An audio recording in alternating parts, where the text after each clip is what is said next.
Máme tady Báru Závadovou na mistrovství České republiky dorostu. Zatím máš jakou sbírku medailí? 4 zlaté individuální a 2 zlaté ze štafet máme. Takže ještě neděle odpoledne a poplaveš něco? 100 znak, 200 poloha a štafeta. Takže další 3 zlaté? Už snad uvidíme, jestli vyhráme štafetu a snad se jim povede vyhrát 100 znak a 200 polohu. A jak si užíváš vlastně, to je tvoje poslední mistrovství dorostu, předpokládám?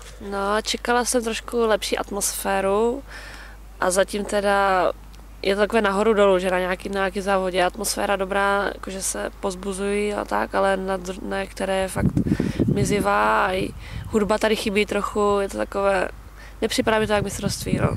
Bohužel.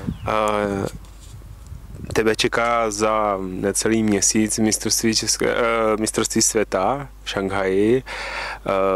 Poplaveš tam svoji nejsilnější disciplínu. V Ostravě si předvedla skvělý výkon, kde si atakovala svůj výkon z Říma. Jak si na tom teďka stojíš? No, ten čas v Ostravě mě potěšil. Bohužel tady včera se mi to nejelo optimálně, nebo jelo se mi to fakt hrozně.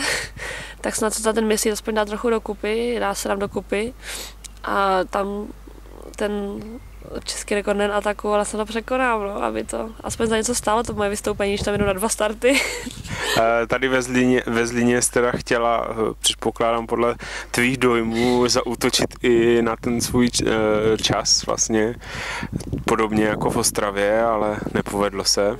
Moje priorita na ten půlden včera nebyla 400 poloha, ale 200 znak. Takže jsem spíš chtěla tu 400 polohu dát důraz na tu druhou polovinu, ale už při tom králu se mi do toho moc nechtělo, tak už nešla jsem do toho na 100%, jak bych asi měla jít. Ale no.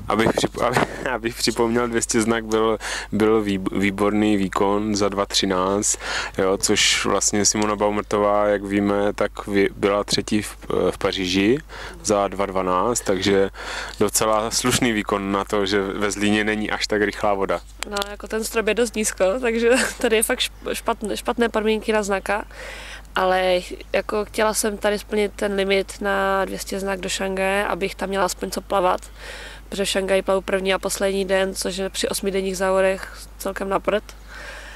Ale nepovedlo se, tak stane se. Mluvíš o Šanghaji, tak se vrátíme k Šanghaji. Co očekáváš od Šanghaje, od sebe a třeba i od českých plavců?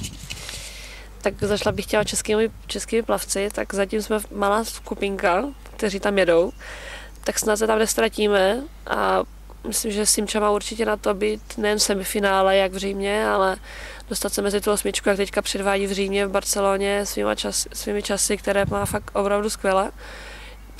I na to, že se v pondělí vlastně vrátila ze soustředění a teďka plave za 11,5, to si myslím, že na tom je fakt dobře a ostatní určitě semifinále by se mohly povést. Kdyby se povedly aspoň 2 semifinále, nejen Simči, ale od ostatních, tak to bude určitě dobrý.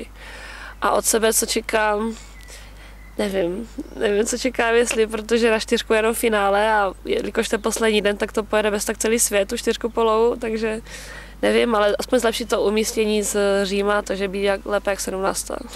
A nezeptám se teda na umístění, protože tam to bude teda našlapané a bude se rozhodovat až na místě, ale jaký čas si myslíš, nebo by si spřála, abys zaplavala? Čas, no určitě lepší než v Ostravě, protože abych jela v Ostravě rychleji tak na mistrovství světa, tak to bych byla tupec, takže určitě rychlejší a kdyby to bylo lepší jak český rekord, ten 41,9, po 40 by to byla krása a byla bych určitě spokojená a zakončila bych si pěkně sezónu. Tak budeme ti držet palce a děkujeme za rozhovor.